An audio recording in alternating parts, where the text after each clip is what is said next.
Another method of drawing head, and we're starting with a freaking box. What are we, just rage baiting Sam Does Arts at this point? What happens when your character turns?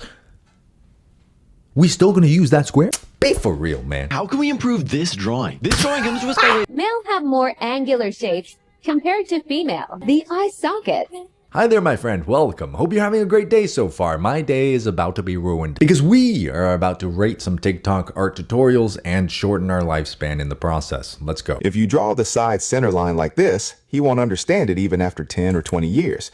Can't we first determine the top and bottom positions of the eye sockets and separate the front and side turns along the way? This is the cross section. Upwards is the slant of the forehead. This way you can quickly find the position of the side circle. The center line of the forehead is almost straight. It turns down to the root of the nose and extends to the chin. The center line at the top of the head is the one with curvature. Add eyebrows, nose, eyes, and mouth. Oh my God. Brother, how are you gonna do all of that math? Only to absolutely botch the facial features. The eyes aren't even sitting on the same line. All that math for what? In a slightly tilted up position, the eye sockets are above the halfway mark. Draw a crosshair within the side circle. You can see a bit of the underside of the jaw. Correct the overall slope of the face shape and center line. Alright, to be fair to this person, I do feel like finding the front and side planes of the head could help. But of course, when you're actually plotting down the facial features on this shape, you got to be really careful and make sure that things line up and go where they're supposed to go. The right eye on this character, for example, is just way too low. The mouth is way too high and pushed too far back on the face. So this just goes to show you could do all the math in the world, but you know what it doesn't beat? It doesn't beat a reference. Use your references, guys. 6 out of 10. If you struggle with drawing hands, draw a pentagon for the palm and a rectangle for the wrist. The thumb pad is like a leaf and the top is an orange slice. The fingers are shaped like french fries. Group the middle and ring finger together and curve the pinky and index finger to the middle finger. To draw the hand in the side view, draw a long rectangle for the wrist and draw a thin trapezoid for the palm. Next, draw a triangle and the orange slice for the thumb and straighten out the index finger. To draw the other fingers, fan them out like grass and make sure that they overlap each other, starting from the front to the back. You can also make another version by drawing the fingers curling in like claws. If you want to draw the back of the hand, start with a trapezoid for the palm and a rectangle for the wrist. Instead of drawing the fingers one by one, group them instead. Because the hand is in front of the thumb, I show it poking out. And now you don't have any excuse to hide your hands. Wow, so good. Breaks it down, nice and simple, very basic shapes. Now, one of the things here that most people actually get wrong when it comes to drawing hands is that palm shape, the pentagon. A lot of people, instead of this, they start with the more rectangle shape. But if you look at your hands right now and look at the placement of your knuckles, you'll realize that the middle finger knuckle is actually the highest. So there's a peak, and this pentagon shape captures that perfectly. So 10 out of 10, I love it. Another method of drawing head, and we're starting with a freaking box. What are we, just rage baiting Sam Does Arts at this point? What in the world are we doing, guys? Now, you guys... Oops. Now, for anybody who's watching this right now who's trying to learn the shapes of the head, I recommend the Loomis method. Not whatever this was, okay? Because the problem with a method like this is, sure, you know, you might make it work for a full front view. But what happens when you tilt the head a little bit? What happens when you angle the head? What happens then? What happens when your character turns? We still gonna use that square? Be for real, man. What I find really good about learning the Loomis head, at least the basic shapes of the Loomis head, is that you could draw heads from any angle. That's a superpower, and a lot of these folks who are trying to teach you the square method, they're trying to take that away from you. Don't let it happen, bro. 1 out of 10. How to draw any character. Male. Same old oval for the head. Bigger oval for male torso. Mark the center. The neck hole. Rib cage. Draw the necks by connecting them. The trapezius. Triangles for the shoulder blades. The pelvis. Connect the line of action. Draw the pelvis as a pyramid cube. Draw the waist by connecting them. The sexy V line. The navel. Spheres for the shoulder joint. The left muscle. The chest muscle pecs. The six-pack. The obliques. Think in 3D forms and structures. Shoulder as a triangle cap. Male have more angular shapes compared to female. The eye socket.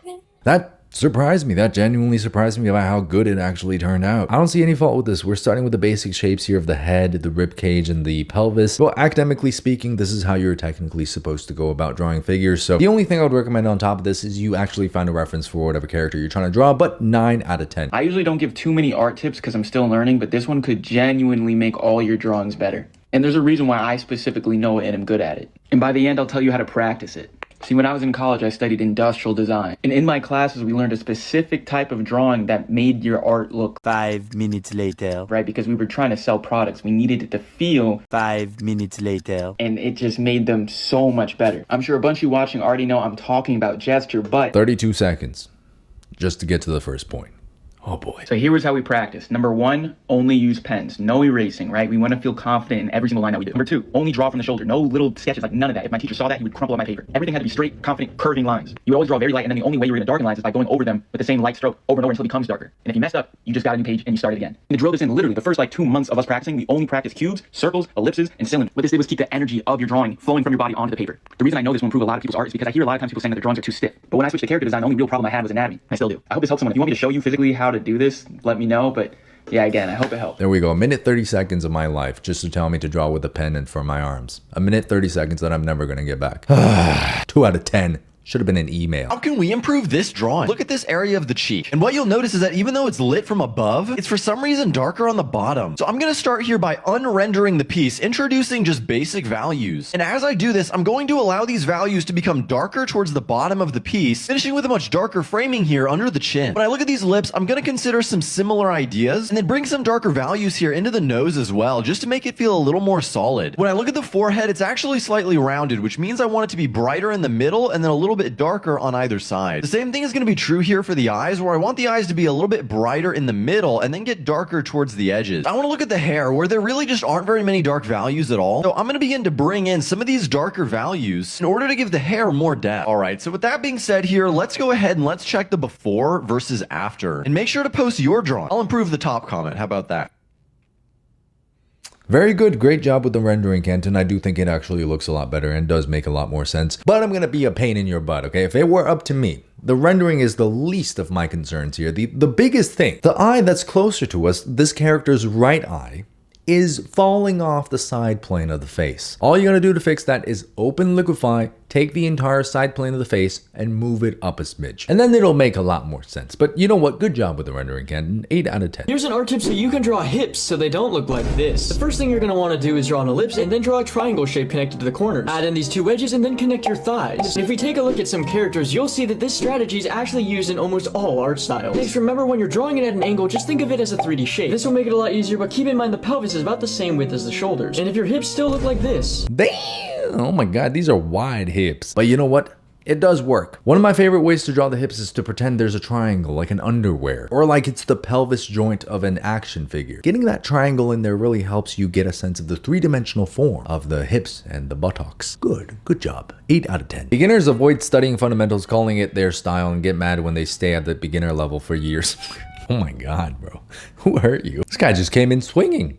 But for no reason, Jesus. Let's get some alternative perspectives, okay? I'm very aware that I don't improve much if I don't study fundamentals, but like, I don't want to draw boxes. This is why I quit drawing, because everyone is so hateful. Studying, this is a hobby. I'm going in unaware and having fun. So the only way to really determine which side is correct for yourself is to ask yourself, what is your goal with art? What even is art to you? Is it just like a fun hobby that you do every once in a while to de-stress and escape, and you don't really care for making absolute masterpieces? Yeah, by all means, you don't have to study. You don't have to pour in thousands of hours. You don't have to put yourself through a ton of pain. However, if your goal is to maybe do it professionally, then yeah, of course, you gotta put yourself through a lot of this grinding, a lot of this very monotonous box drawing, these anatomy studies, you know, color theory, perspective, things that people hate. To get really good at a certain thing, I'm talking like the top 10%, you've got to get out of your comfort zone. You can't stay there forever. Only through discomfort can you grow.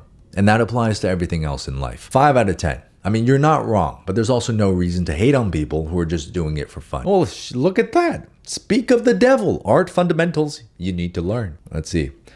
Anatomy. Yes, of course. If you're trying to draw characters, you have to. Shapes, of course, absolutely. This is good for drawing anything. I would probably put shapes ahead of anything else because understanding shapes will allow you to draw basically anything you want, like people, animals, objects. Perspective, 100%. I would argue this is probably the most underrated fundamental of them all. Color theory, absolutely. You want to know your analogous colors and your complementary colors. Value in lighting, absolutely. And last but not least, composition. Absolutely. Composition is probably the most crucial storytelling device. 10 out of 10. Here are 3 common mistakes artists do when drawing head. Mistake number 1 is drawing flat faces. Right here at the height of the eyes, the planes tend to go a little bit inside. Then on the cheeks, they go back outside. Then they go down towards the mouth, and once they reach the height of the mouth, they go yet again inside. If you follow this structure, you're gonna end up with heads that look much more solid and three-dimensional. Mistake number 2 is drawing anime chins. Just remember that the chin doesn't end up in a point. You're gonna want to have a plane facing forward that is the front of the chin. Again, with something like this, you're gonna have a much clearer direction to where your character is looking. And mistake number 3 is drawing what I call balloon heads. Those are heads that are like a balloon. They're just gonna flow from one side to the other one without any type of break. I want you to remember that the jaw has a separate structure that just doesn't flow directly from the chin towards the cranium, but it has a bit of an indentation right here. So instead of something like this, we are gonna end up with something more like this. Really good video. Just 2 points I want to add on top of this, okay? The pointy chin thing, that completely depends on your style. You don't have to add flat chins to your characters. If you like drawing more anime style characters with sharper features, then yeah, the pointy chin is fine. And the second thing, and this is a thing I see a lot, okay? It's a bit of a problem. The flat faces point is phenomenal. You want to make sure your face is a 3-dimensional structure, but on top of that, you also have to make sure the facial features themselves are also 3-dimensional. So in this case, you want to make sure the eyes look like the eyelids are wrapping around the sphere of the eyeball. I thought he was going to talk about this, but I guess it was more about the shape of the face, but otherwise good points, 7 out of 10. How can we improve this drawing? This drawing comes to us by way. Actually, these lines should come from the middle of the nose like so. You can see the extra 3-dimensionality that this adds to the face already. So then I want to go ahead and work on the values a little bit here with this mouth. We really need to make sure that this upper lip is a little bit darker than the bottom lip. There's no way you're only working on the rendering, Kenton. Okay, the last thing I'm going to go ahead and do here is I'm going to select the entirety of the head right here, and I'm going to momentarily decapitate her. Okay. Alrighty, so with that being said, let's go ahead here and let's check our before versus after. Huge improvement, dude. Oh my goodness. Where do you even find these drawings? 10 out of 10. Admittedly, I was a little bit concerned because usually I start with the proportions. And this man saw these proportions and decided he was going to start with the rendering. Kenton, you absolute dog. The very first thing I learned in art school is to draw what you see, not what you think you see. When you draw from a reference, whether it be a photo or a real-life object, you gain information about the object by looking at it. Its shape, size, color, and so on. But while your eyes are analyzing what you see, in the background your brain is filtering that information and distorting it. Your brain has a catalog of objects that you've seen before. When you look at something for the first time, your brain cross-references the object with your mental catalog to identify it. This helps us a lot in everyday life to process imagery extremely quickly. Your brain's version of the object is called a cognitive representation, and it's your #1 enemy as an artist. If you draw the image that your brain shows you, the cognitive representation, your drawing will be missing key details that only your eyes can see. You may draw a chair leg completely straight, while in the reference it's crooked, or you may forget to draw an object in perspective. So how do you avoid this issue? The best way for beginners is to abstract your reference. This is harder to do if you're drawing from real life, but if you're drawing from a photo reference, try turning it upside down. When an object is upside down, your brain can't recognize it for what it is. You have to rely solely on your eyes to tell you what's going on. Drawing upside down is tricky, but this will help you a lot with focusing on what you actually see. You can also try using the grid method. You can place a grid on your reference image and on your canvas. Focus on the shapes that make up each individual square. This achieves the same result as turning your image upside down. You're abstracting it to the point that it's unrecognizable to your brain. You can also use tools to measure distances and proportions for accuracy. You can pick a landmark on your reference and use that to measure other parts of the object. You can do this in your head if you're good enough, but you can also use tools to physically measure. Finally, you can focus on negative space instead of positive space.